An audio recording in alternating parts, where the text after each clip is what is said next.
Hello everyone, আসসালামু আলাইকুম।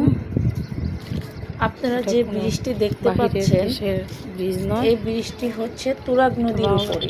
বাংলাদেশ রাস্তার এপাশ থেকে এটা নতুন ওপাশ। হয়েছে নদীর উপরে। যখন এই লোহার ব্রিজটি আগে ছিল, সুন্দর একটা নৌকা দিয়ে ব্রিজ। আমাদের পার হতে হতো। দেখতে তারপরে লোহার ব্রিজটি হলো।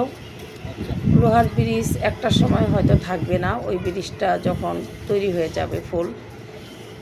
এই ব্রিজের পাশে ভেসাল দিয়ে মাছ ধরে তুরাগ নদীর উপরে।